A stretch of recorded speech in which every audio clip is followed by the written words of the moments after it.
Bro. Bro. Bro. Bro. Bro. Bro. Bro. Bro. Daniel Bryan is the 9/11 of WrestleMania 30. It's a joke, right? Oh, but out of context, that shit sounds terrible. Heel Nakamura is best for business. The Nutcracker Prince, or whatever you want to call him. I'm all great. I'm all about That's it. a t-shirt. Well, he was right about this. Well, of course he was, man. He also predicted 3 other things to happen with that same prediction. Like, Bro. Bro. Bro. bro, Bro. bro, Bro. bro. Say hello to the bald guy. And bow down to your king. And welcome to another episode of Drive-By. I am, as always, Mike Shooter Marcus, and with me, my co-host, King of Nerds, Mike Forrest. We have a lot to talk about this week. A lot of stuff went down last weekend, and just some things we're going to look at and observe and kind of, touch on the topic of the face of the company. But before that, I think it's important, Mike, that we jump into what happened last weekend and what is going to happen this weekend. Last Friday, WWE made history, holding a huge event in Saudi Arabia, known as the Greatest Royal Rumble. And I'm going to be honest, man, like, you said it right off the bat on the show that this is a glorified house show. And at least in regards to the match results, dude, you were right. Look, to me, it just came down to the fact that they're not going to rearrange their plans for this show. Yeah, you can pay them all this money and set this deal up, and they'll come there and they'll give you a show, but that doesn't mean that they're going to rearrange their plans. They're not going to rewrite things to include title changes for... It was a glorified house show, man. It was like a $200 million house show. With pyro, an awesome entrance and setup, and all the bells and whistles. But yeah, as far as match outcomes and storylines, we didn't really tell new stories. We continued some stories, and nothing changed. And I mean, we did crown new tag team champions on Raw, and we're all, I think, good with that. There were some highlights, at least for me. The IC ladder match had to be the match of the night, or match of the day, whatever you want to call it. Awesome, awesome setup, good competitors in this match, and how about that ending where Rollins just basically out of nowhere leaps on a ladder, beats Finn to the top of the ladder, and takes the belt. How about that? I don't think I've ever seen that. You've literally never seen the end of a ladder match where a man acted like he knew how to climb a fucking ladder. It's like he got some speed boosters and hit that B button really fast and just climbed. It was like awesome. He knew that if you just put one hand over the other and one foot over the other. That's the thing with ladder matches. No one ever acts in a ladder match like they've ever climbed a ladder before. Right. And it was refreshing to see, like, at the end of a ladder match, someone just like, hey, man, I've done this once or twice. I know how these ladder things work. I've painted a ceiling before. Let me climb this man, I've been 8 feet off the ground. Yeah, I can do this. So that's, I like that. Yeah, it was a nice little speed burst out of nowhere, but it was humorous to me because it's such a wrestling trope that you have to climb the ladder slowly, and it's taking all your power to climb the ladder, and it was just refreshing to see a guy just like, oh no, man, you can just climb the ladder normal. Gotta build that tension, and of course there were spots like that in the match, but overall, fun match. Every guy shined, and the ending was, I loved it. It was brilliant. I'd never seen it before. For the best in the company, man. I think we all kind of expected this to be one of the standout matches, if not the standout match going in. So, for the best in the company, did not disappoint in any way.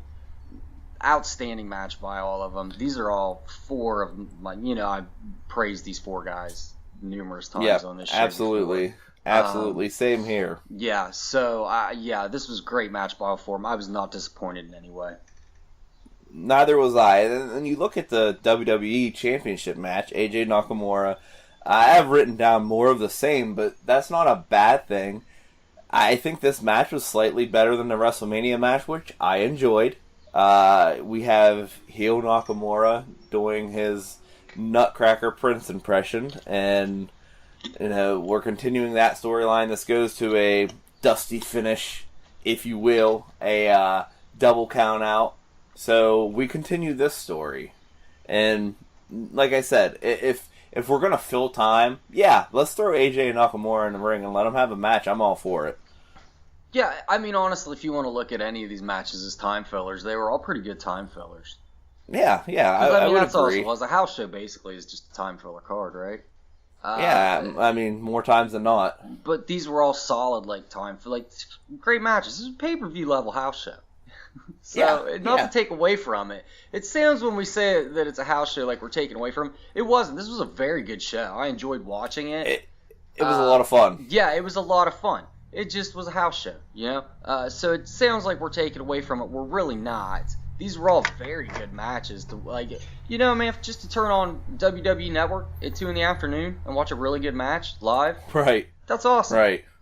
Right. Exactly. What more can you ask for? And I mean, you had a pretty decent Royal Rumble with 50 guys. You had, like I said, a couple tag matches that were okay. An awesome cruiserweight match. Continuation again of Brock Lesnar and Roman Reigns, and again another I don't know what the word I'm trying to look for, but an unclear finish, I guess is what I want to say. And I guess maybe we're going down that road again. I don't know. It's kind of up in the air. Look, dude, you've had so many cracks at this. Yeah. Well, and it's going to be a topic probably a little bit later in the show, so we'll leave it for then. The thing that the world was really talking about was Titus World Slide, man, and the botch of probably the year, and we're only in April, May now, but April when it happened. Titus slipping on his entrance in the Royal Rumble, there's gifts everywhere, it's hysterical, and we're actually going to touch on this at the end of the show, but dude, I laughed so hard, and then they replayed it, and replayed it, and replayed it, and I was just thinking, good Lord, Vince McMahon is shitting his pants right now with laughter. When it happened, I started cracking up. It was pretty funny. Is it Shockmaster level? No, not quite. But this is going to be one of those things we talk about forever. Oh yeah, no doubt about that. So, I mean, we talked last week, this is a weird kind of limbo period, I guess. We have WrestleMania, you have the Mania after, you have the Raw after Mania, the SmackDown after Mania, which are always considered the biggest shows of the year, really, when it comes to the weekly television shows. And then after that, it's kind of like, alright, we're going to shake things up, we're going to move the roster around, and now we have these weird storylines where these two guys or two girls are fighting, they're not on the same brand. We have this pay-per-view that happens to happen right after that. And then this year we added the Saudi Arabia show, so all this stuff is just, it feels weird, even though it can be fun. So we have Backlash this Sunday. Again, a solid card. And we talked about that last week too, before it was even finalized. A solid card. But is this going to be another house show, Mike? Is this going to be, and by that I mean, is it going to be a fun show, good matches, an awesome card, couple storylines advance, a couple of them can't because, like I said, they're on different brands, and are we going to see another pay-per-view with no title changes? Isn't that kind of what we touched on this last week? We did. This we is did. I think it was Backlash wasn't it Payback last year? Wasn't Payback It next, might have been and then Payback last year. I think they've shifted that around too, which is fine. I can't ever. All these lower tier pay-per-views kind of run together to me, to be honest. They with you. do. They do. That's Backlash. That's whatever this pay-per-view is. Whatever the first pay-per-view after WrestleMania and the shake-up every year is, it's just going to be a throwaway, where we just kind of finish some things up. Out of all these titles, the one I could really see changing hands would maybe be the SmackDown title. Women's or The WWE? WWE. Gotcha. Just the other ones seem too soon and don't make sense for the guys on the shows. This one I could see them putting the belt on Nakamura just to move into like a heel champion for a little bit. Right, which we discussed last week, and I agree with all the points. I do think that's the one that we could see change. I actually do think that title is going to change hands. But other than that, I don't think. And I wouldn't be shocked if this title didn't change hands. So we could be looking at two big shows in a row. Right, and I think you look at both women's titles. You know, Nia needs to establish her dominance, which makes sense. Charlotte, I mean, as much as she deserves to be the face of the women's division on SmackDown, I think we need Carmella to be that shitty heel. We just need that right now. She, as in Charlotte, doesn't have anyone, I don't want to use the word legit, but legit to go against as a heel. And the Iconics are too new. You know, we got to use Carmella. Natty's gone, and everyone else is a face. So I think it's key for Carmella to keep this title in, of course, a underhanded way. And then, like we said, IC title, we're not going to switch that over brand, so I don't see The Miz winning. I don't see The Miz winning and taking it to SmackDown. I had to think about that for a minute. They're establishing him right. on SmackDown. And again, Seth Rollins, which is going to be a big topic here in a minute. And, you know, the U.S. title, same thing. Jeff Hardy, he just defended it. And, you know,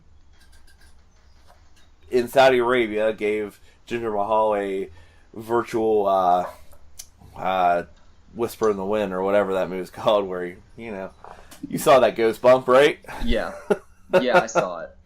God bless Jinder. He is so bad at his job. I cannot really deal with bad.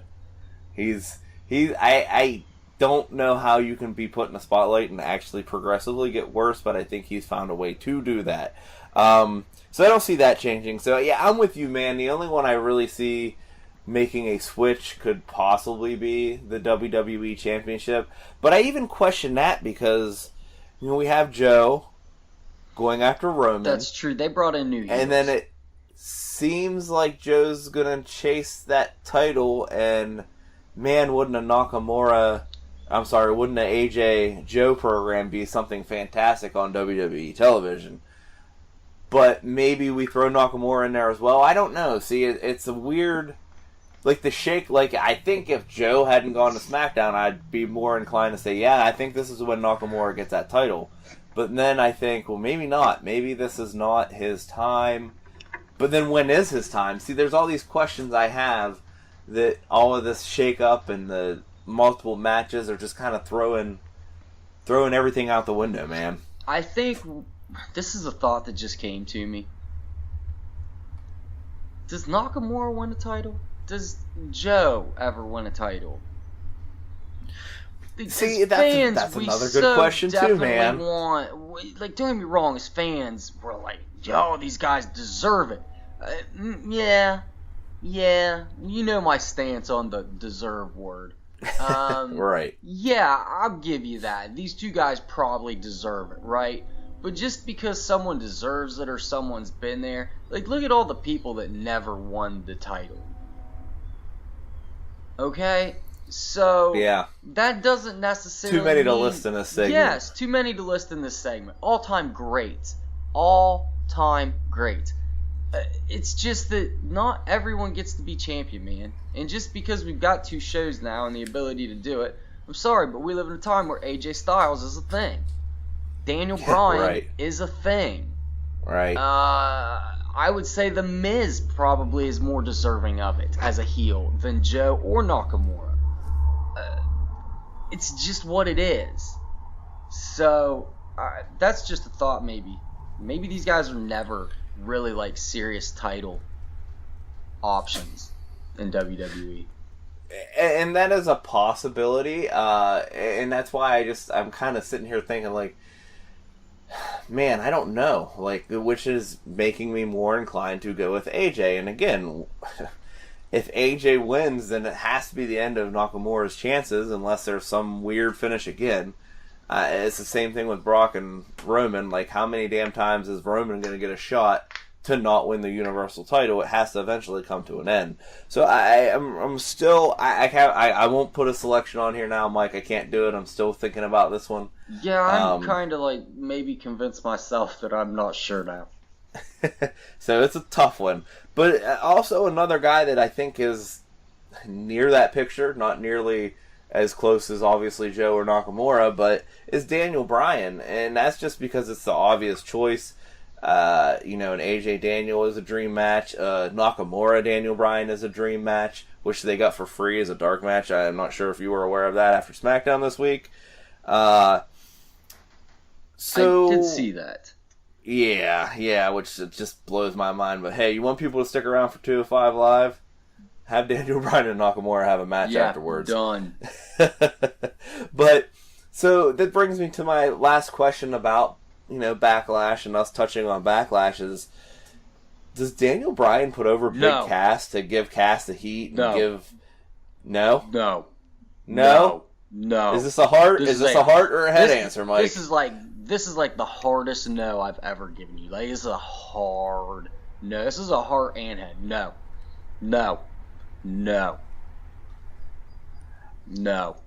Personally, I think it would be insane to have Daniel Bryan lose his first singles match at a bigger spotlight. We're on a pay-per-view. I know it's not SummerSlam, Survivor Series, any of the big four, but we're on a pay-per-view. It's his first singles match on the bigger stage since coming back. To see him lose would be incredibly insane. However, I see there's ways of doing it. Miz getting involved, furthering that storyline, doing it to give Big Cass that big win on the big stage. I'm not going to say that it's a hard no, man. I think there's a good possibility that something shady happens and Daniel Bryan takes the L. You're out your mind. I'm sorry. Like, Daniel Bryan's not taking the L in this match, man. Not to Cass. Cass gets the rub just by even being in this match, man. If Cass cannot look like a trash bag in the ring with Daniel Bryan, he's got the rub. That's all Cass needs to do, is have a decent match. Like, and he's got the rub. That's the win. Nah, man.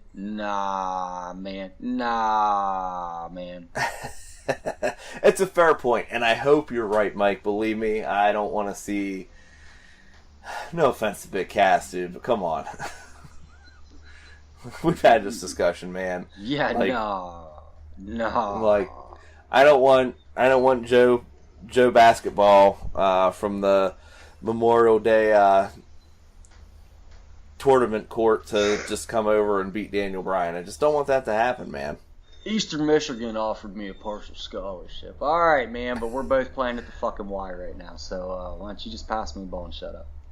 Yeah, exactly. See, so, oh boy. See, now I'm concerned. It's not gonna happen, man. Don't worry. Don't worry about it. Okay. Man. I'm telling you, I just want you to know. I'm so confident in this, dude. So confident, like the utmost confidence. Okay, I just want you to know that if it goes down, this is all your fault. I'm comfortable with that. As long as you're comfortable with it, I'm comfortable with it. Guys, we're going to take a break. We come back, and Mike and I are going to discuss the face of the company. And we all know who it's supposed to be, but the two of us actually think there's a very obvious choice of who it should be and who it would work better than ever with. I mean, if you use your brain, you can figure it out. We'll be right back.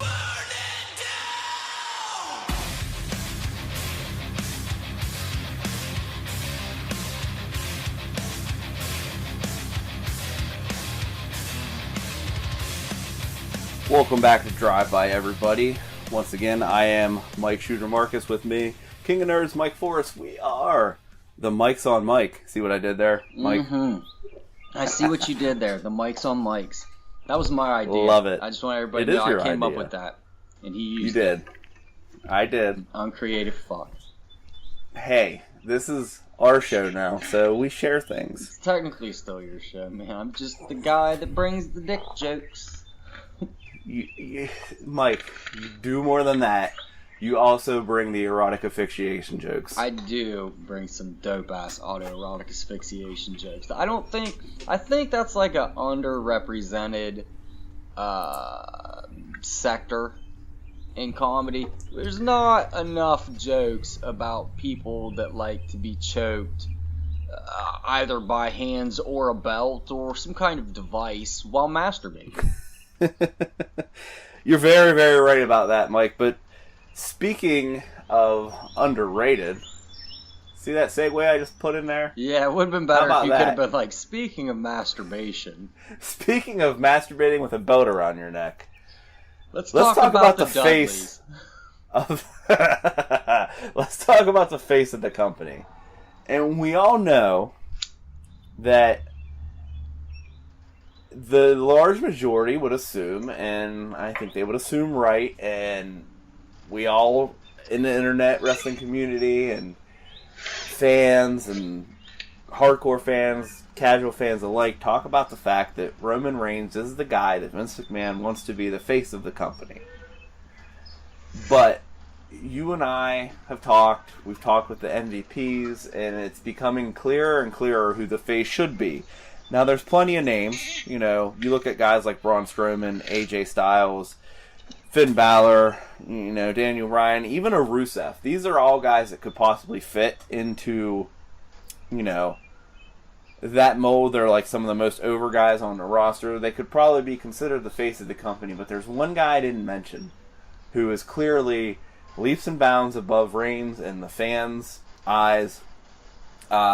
And no shade thrown at Reigns, because I think he's a good worker. He does good matches.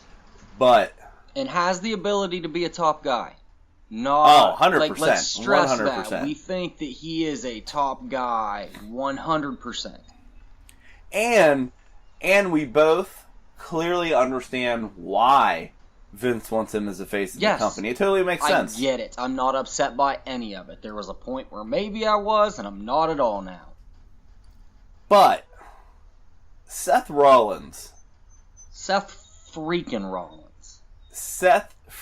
Rollins. Burn it down himself. The Kingslayer. The Architect. I mean, we could go on and on with the nicknames, Tyler but let's be Black. honest, man. CrossFit Jesus should be the face of the company. When these guys were in NXT, I was like, this Seth Rollins dude is the future. When they were the Shield and they showed up, I remember saying, I was sitting there with my cousin and we were watching it, and I was like, telling you right now, it wasn't maybe like their debut, but it was like into the Shield a little bit. I was like, Seth Rollins is the future face of this company. Dean Ambrose is going to be his constant heel foil, and Roman Reigns, we'll see what happens with this guy. And I was wrong about all that. Well, I mean, yeah, you were. He's got everything you want in the face of a company. He's solid on the mic. His moveset screams face of the company. Like, everything about his moveset is a face moveset. He can play both sides of the stick. He can be a heel. Yes. Or he's a phenomenal shitbag, slimy chicken shit heel. He's an even better white meat baby face. Like, it's not often that you get to be a white meat baby face and still get loved and cheered. And he is the whitest of white meat baby faces. And you're exactly right. Getting a guy who can be like hated as a heel and loved as a face is a rare thing, and that is exactly what Seth Rollins does. That is what he brings. That guy walked out the door injured as the most hated heel on the roster and walked back in and could have day one walked back in the returning as the top babyface. Top babyface right there. Number one. They loved him. The moment he walked back in, they were just waiting on it. That's the thing. Yes, it was That's the other thing. Fans are just waiting on it. When Rollins came back, fans were just waiting on it. This is the guy. This is the guy who's coming to save us from Reigns. The reign of Reigns. Which wasn't Roman's fault, but that was kind of in the midst of the Roman madness. That was in the biggest part of it, I feel like, that terrible, terrible time. And he came back and then dropped the ball with it. He went back to being a heel, but he's got by any factor that you would qualify someone as the face of the company, this dude nails it, and they're just dropping the ball. And I mean, this is the guy who saved us at WrestleMania 32, gave us probably one of the best endings to a WrestleMania that I can even remember, and I've seen every single WrestleMania. He was the two highlights of that whole Mania. There's two things you remember, and they're both Seth Rollins. Yep, the pop-up curve stomp RKO. Yes. And the Money in the Bank cash. Yes, those are the only two things I remember from that. I remember it being one of my least favorite WrestleMania viewing experiences because I was at a WrestleMania party and it was not a good time. They kept pausing it to go outside and smoke cigarettes, and there's a lot of kids. And I was like, hey, what are we doing, guys? WrestleMania's on. So it wasn't like a great Mania experience for me. But I do take away the two things Seth Rollins did in that. He saved a whole Mania. He certainly did. And it's like, you almost feel bad for him because you feel, and you know, we kind of talked off air about this, like, I even put Braun Strowman right now in this category. I actually think it's more detrimental to Braun Strowman at this point because I feel like Seth can handle this, and especially with the IC title and what he's doing with that, not being in that position, where I think a guy like Braun Strowman, like, he's hot right now. I don't know that he's going to be hot a year and a half from now. Well, Seth already had his christening, right? Right. That's why Seth can handle it right now. We know that he's a top guy. They could legit put the belt on him at any minute, and we're okay with it.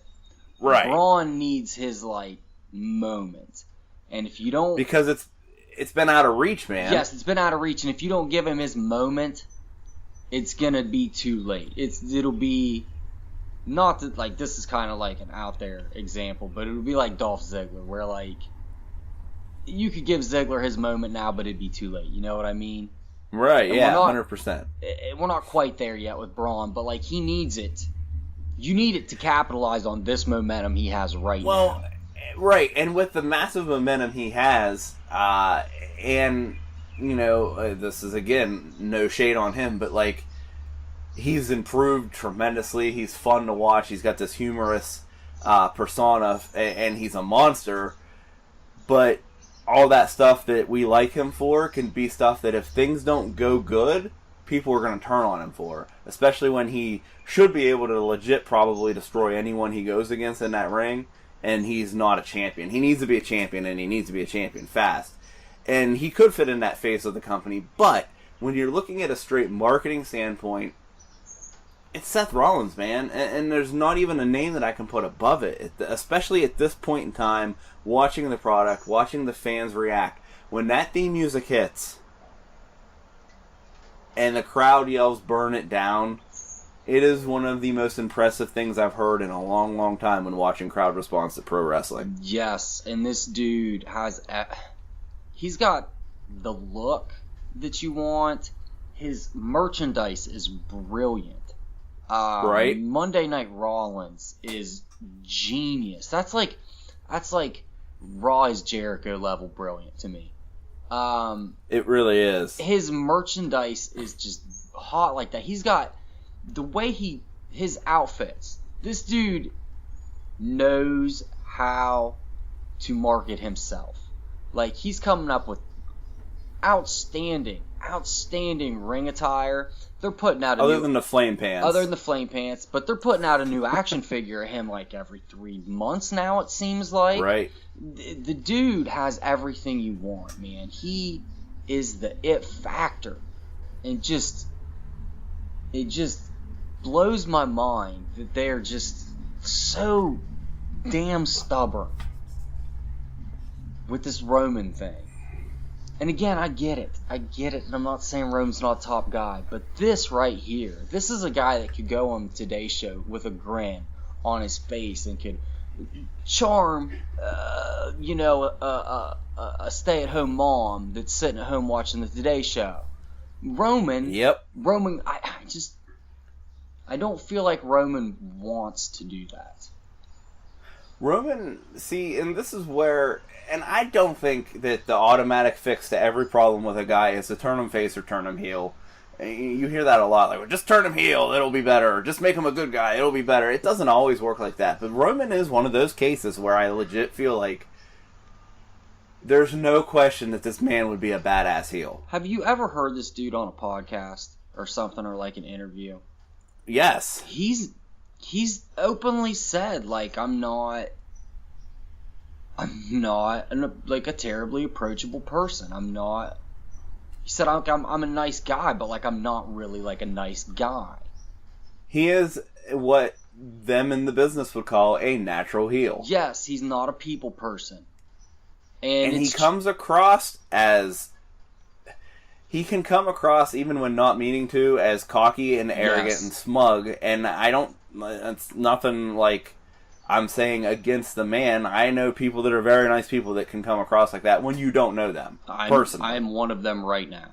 I am too. So, I totally get where it's like, when he tries to interview as a face, maybe it doesn't come through because that's just his natural personality. And that's not a knock on him personally, that's just the way he is. So maybe, like, because when we've heard heel interviews from, like, say, NXT, dude, he shines. And you just think, this guy could be one of the biggest dickheads on the roster and be loved for it. And that's what and it's the fix, man. It's what needs to happen. I'm just tired of this dude getting booed all the time. I'm tired of my wrestling experience being ruined because this dude gets booed. Right. Like, I want to be able to enjoy the end of a WrestleMania. And he's going to be there. For the foreseeable future, this dude's the end of WrestleMania. Right. And I want to be able to enjoy the end of WrestleMania. I want to be able to enjoy a Royal Rumble. And not worry about getting booed out of the building. Yeah, because how great was WrestleMania this year, man? Would have been freaking sweet if it, ended without everyone shitting all over everything. For like the fourth time in a row. Fourth time in a row now. Well, third time in a row, because, like we said, at least, the man that should be the face of the company saved us from that one year. At least it ended with more confusion than booze. And, holy shits. There was rather that. than, But, yeah, and it's just like, I think that Seth Rollins, like we said, or like I stated a few minutes ago, can endure not currently being the face of the company. I think that, if they stick this Roman Reigns experiment out for, let's say, another year to next WrestleMania, and they say, okay, finally we're pulling the plug, it's you, Seth, he'll be embraced still. But again,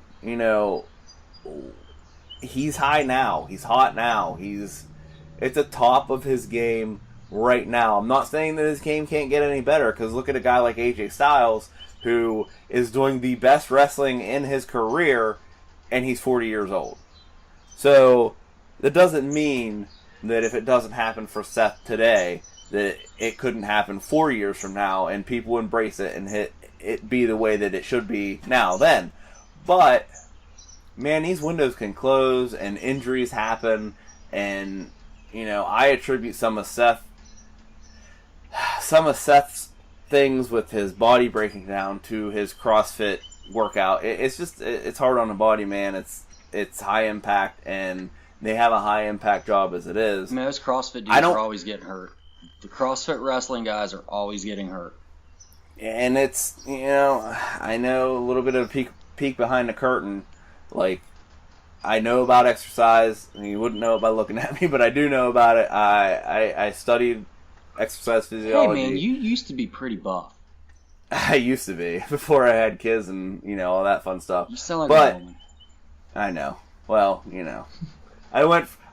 in my defense, I went from working in a gym 40 hours a week to working outside of a gym, doing something completely different for 70 hours a week. And hey, who has time to work out when you're doing that? Right. I don't have time to work out. I also just kind of look awesome when I wake up, so I figure why try. Well, when you wake up and piss excellence, what more can you ask for? Well, I'm happy waking up and being an 8, you know what I mean, man? Who needs to work on that extra 2, right? Right. I'm like, my face is very attractive, so I'm okay. And if you woke up in the Tokyo Dome, you'd be like a 12 right off the bat. Dude, I would, yeah. If I woke up in the Tokyo Dome, I'd be a 12 right away. But I guess to just kind of encompass this thing, CrossFit trained wrestlers do seem to get injured more, and it's just an impact thing. It's what that type of exercise can do to your ligaments. I can't say that it's a fact because it hasn't been a type of exercise that's been around long enough to do numerous studies on. That being said, that picture's starting to be painted. And I don't want to see a guy like Seth have an injury that would limit him before he is at least able to achieve what I think is possible, and that is being the face of WWE. I mean, you got the next Shawn Michaels sitting in your hands. What are you doing? Right. I mean, how much more of an doing? I don't know. I'm sorry. I don't want to beat a dead horse. I'm not one to abuse animals, let alone ones that have already passed from their the mortal coil. But it's Shawn Michaels today. Why do you not want this?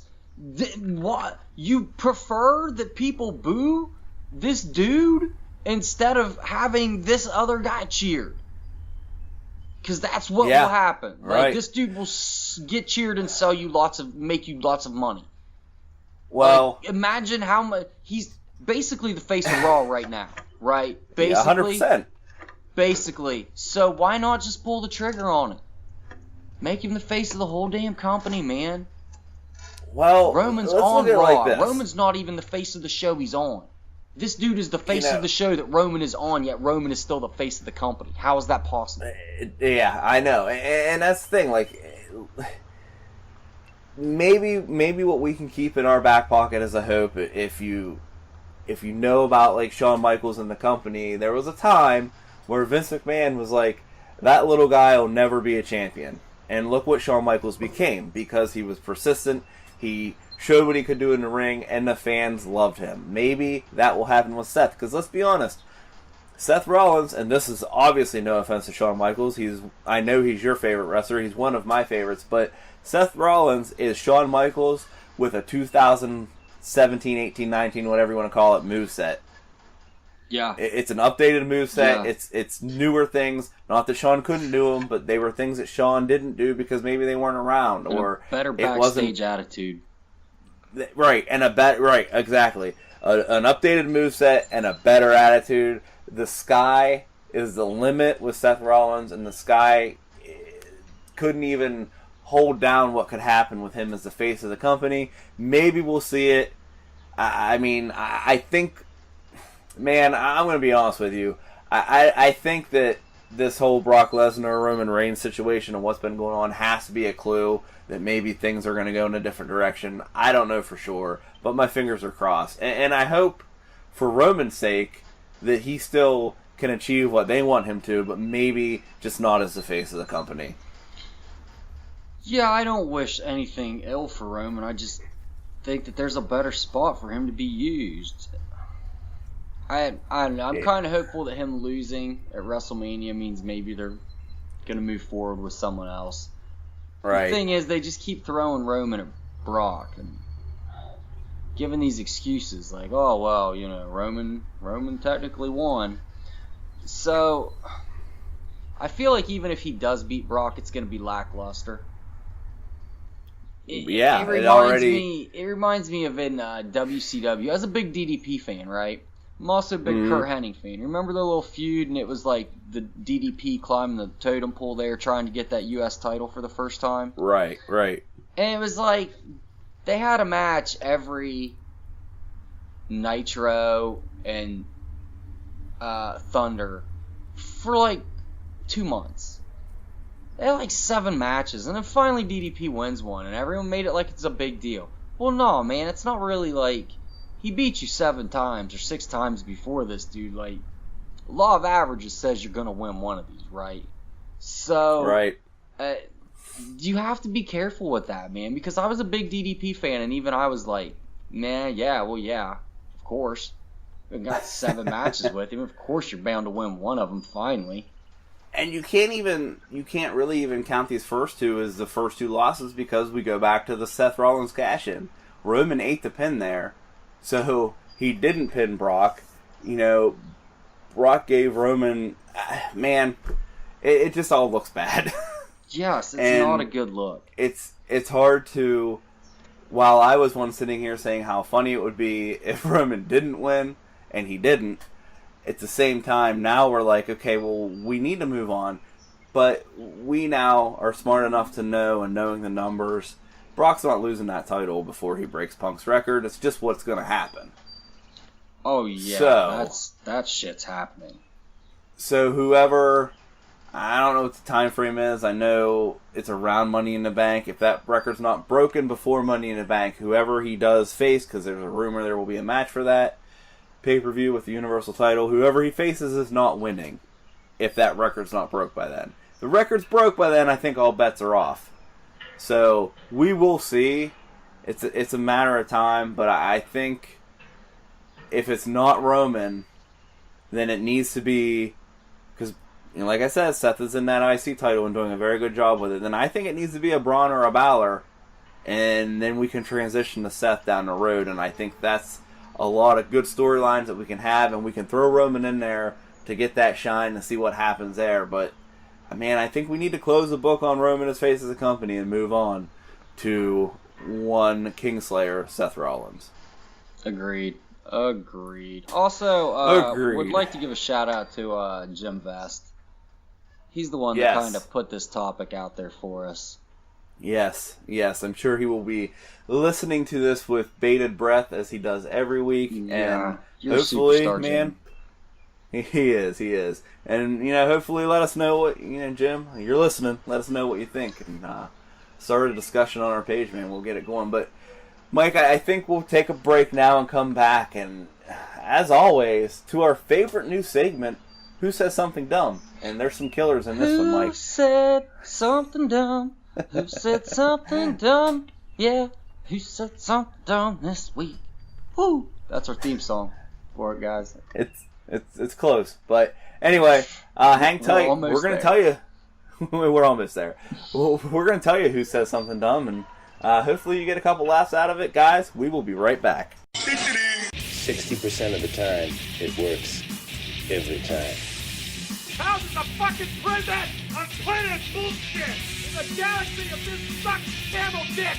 Never go full retard. Welcome back, everyone, and it's time for our favorite segment, Who Said Something Dumb? Oh, who was it this week, Mike? Lay it on me. Who was it? Feed me. Well, there's all kinds of them, my friend. First and foremost, we touched on it in the very beginning of the show. Titus World Slide. Mike, do you understand that there are people out in the internet wrestling community that are basically saying that this was a planned botch move, and it's so obvious because there was no LED board, which you did share a meme where it said, good thing that wasn't there, he would have been dead. Clearly it was a planned botch, and that WWE was doing this to, have a funny part in this match, and to do, this is the most ludicrous thing I think I've ever read, as opposed to something screwing up in the ring and it being on purpose. The question you asked me was, do I understand that there are people? I'm aware of it. I don't understand it. I don't understand it either, man. Like, I get the whole... There's no way you can fake that. You can fake trading. Right. You can't fake launching your... There's no way to do that, man. Not only that, man, but yeah, the LED board wasn't there, but there's a brace right in the middle of that ring, and he was like inches from that brace as well. Inches from like, it. He almost you're not shattered his take that collarbone. chance.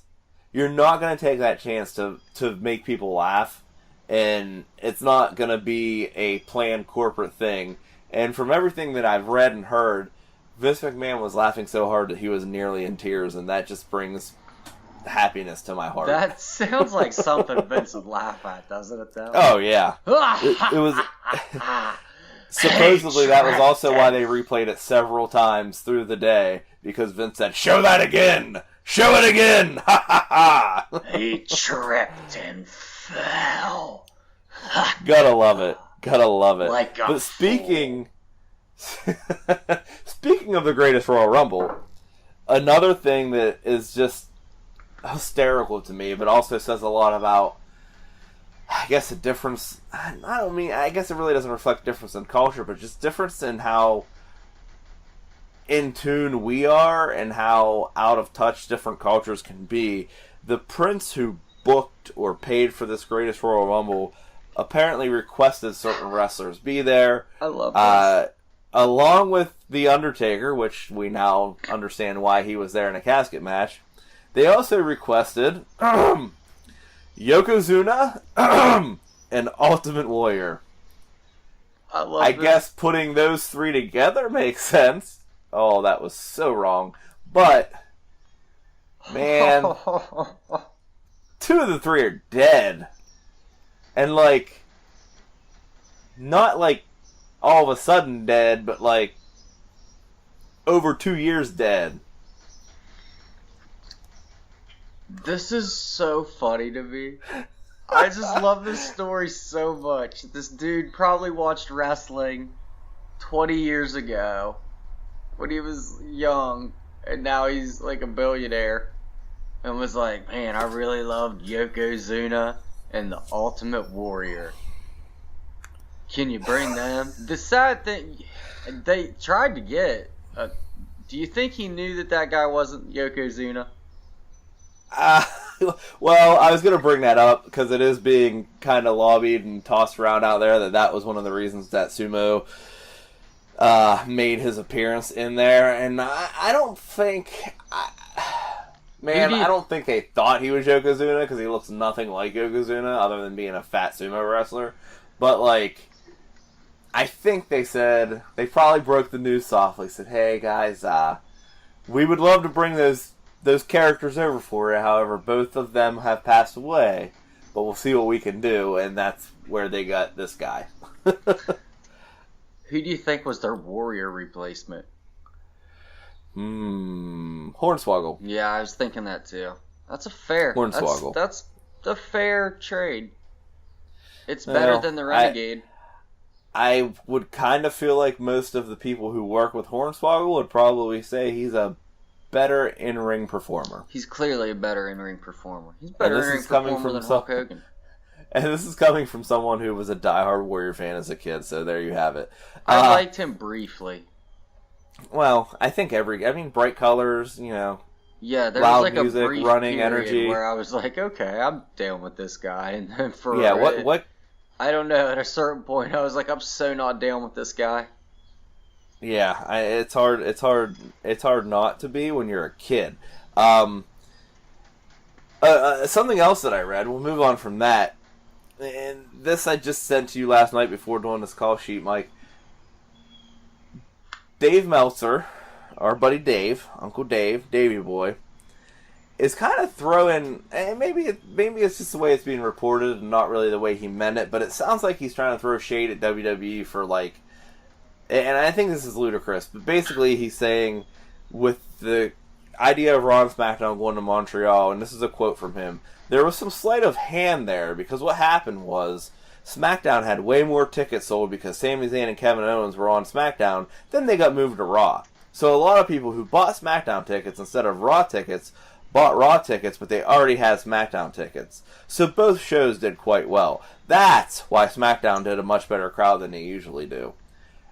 See, to me, that's just Dave being Dave and trying to downplay WWE doing a good showing in Canada. Dan, they don't go to Canada that often, and when they do, they pack the house. That's what Dave does. He has to downplay all good things. The WWE He really does. He just does. He just has to. He can't just be a But if Japan said they sold out 100 million people, he'd be like, that number was totally confirmed. Or he'd say, they're actually downplaying the amount of people were there. There was like 5 more people. There was like actually a 100 billion trillion and 5. So, they just rounded down because that's what good companies do. So, yeah, he's just downplaying. Just the absurdity to think that people just bought tickets to both shows. Like, you bought tickets to SmackDown and then later were like, oh, fuck it, I'm just going to get tickets to Raw too. Like, yeah, I'm sure that works for a lot of people, but that also doesn't work for a lot of people. So to think that the show sold out strictly because people bought tickets to both shows is ignorant. Right, and that's the thing. And they also sold combo packs. They do that all the time when they're in the same arena. They will sell at a discounted price. Here, you can have the same seat 2 nights in a row. You get a little discount, so it's enticing if you have the time to go to both shows. It's just absurd that would even be an option that he throws out there. It's just like, oh yeah, well they purpose. You know what? You're right, Meltzer. They didn't even want Sami Zayn and Kevin Owens on Raw. They just totally made this whole WrestleMania storyline up so that we could sell tickets for a Canada show in fucking late April. Makes sense to me. WrestleMania, whatever. We're talking about Montreal. We're getting some of that sweet Montreal money, man. Come on. What a goof. Out there in Quebec making that sweet dinero. They've got a queen on their money. Not their queen, but a queen. It's weird. I don't know. I don't even know. Do they really have a queen on their money? I've just heard that. I have no idea. I don't pay attention to Canada. If we have a Canadian listener, which we don't, let us know. Yeah, let us know. Yeah, let us know. We would love send us a message. Yeah, we would love to be correct on that. I mean, I'm sure. We would love to be correct on that. I'm 100% certain that none of our 8 listeners are from Canada, but if we recorded this podcast in a Tokyo Dome, we'd automatically have 10,000 more listeners, just so you know. That's true. Man, and it'd get a 5-star rating. It totally would. Okay, so wrapping up this segment and wrapping up the show, Mike. Last thing that I found for this week on Who Says Something Dumb.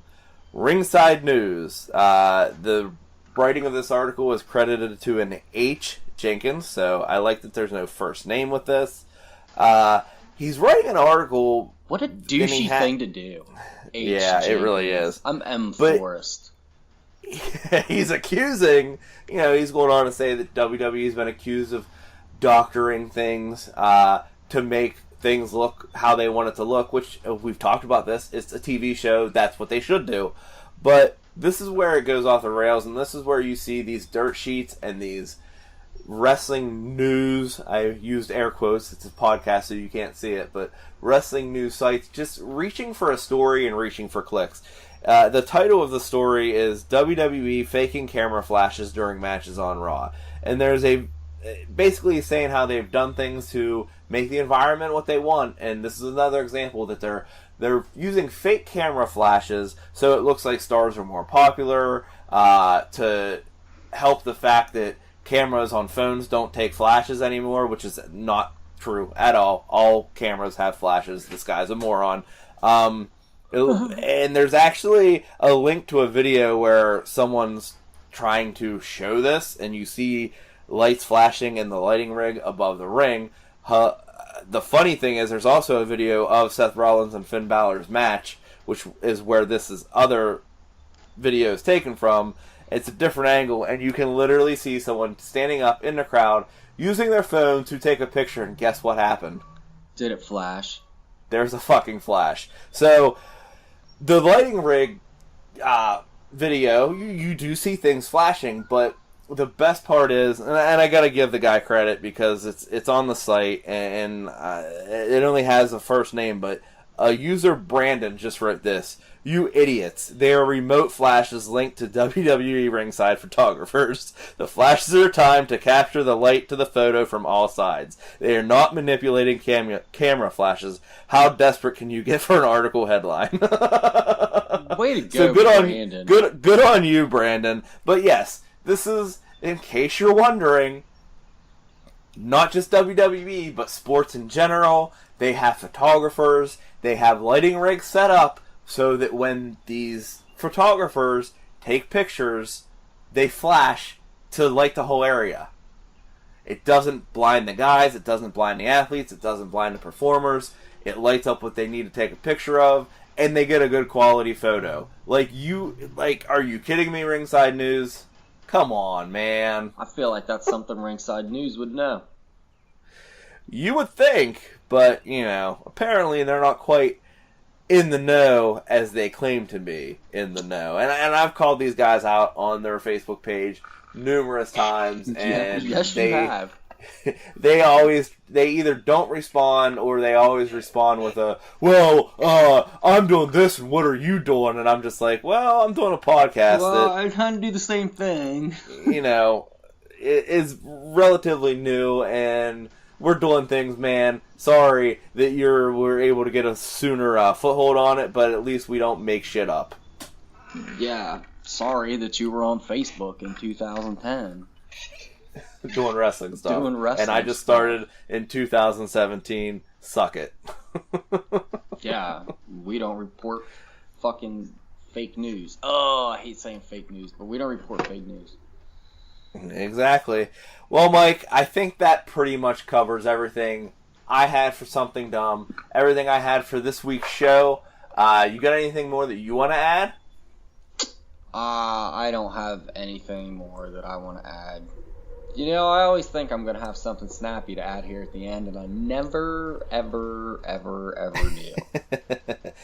It's totally cool, man. I did see a recent post on the Nearfall Network about a Sunday Night Heat show. Oh, yeah, that's right. That's true. Sunday Night Heat is going to be available this coming Monday on the WWE Network, which means we've got a brand new show here at the Nearfall Network. Companion piece, right? A companion piece to Shooter's upcoming Shooting at the Mothership. A comprehensive review of WCW Saturday Night, Home of the Mothership, here on TBS at 6:05 p.m. Eastern Standard Time, baby. But now we've got Burning Up,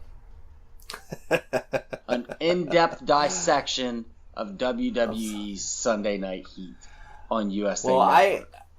I will give you this. The first show, never going to happen. Coming soon. The second show, if I had the time, I wouldn't be opposed to it. So, we'll see, guys. We'll see. Coming soon. Probably not. You promised the WCW show to these guys 6 months ago. I didn't promise shit. No, you did. Promised. No, you did. You were like, you did. You were like, oh yeah, Mike, I got this idea for a WCW Saturday night show, and you came up with the name and everything. You approached me. It was on the day of November 12th. It was at 2 in the afternoon. You sent me a Facebook message on Facebook Messenger to me and AJ, the high five motherfucker. And you were like, hey guys, I got this idea for the show. It's called Shooting at the Mothership. Comprehensive review of WCW Saturday Night, Home of the Mothership here on TBS at 6:05 p.m. Eastern Standard Time, baby. And I was like, that's a long title. And you were like, "No, man, but like that's part of the joke." And I was like, "That's dope, I get that." And you were like, "I figured you would, dog." And I was like, "I got you, homie." But you were like, "What do you think?" And I was like, "No, you should do this." And then you said to everyone, you were like, "I'm doing this." And then like a week later, you were like, "I ain't doing that." So that doesn't really seem fair to me. I think you should like follow through on your promises. Well, I make a deal with you. You find those messages, and I'll do them. Deal. Done. Okay, deal. Done. Guys, it's been real. It's been fun. We will catch you next time. We love you guys. Have a great week.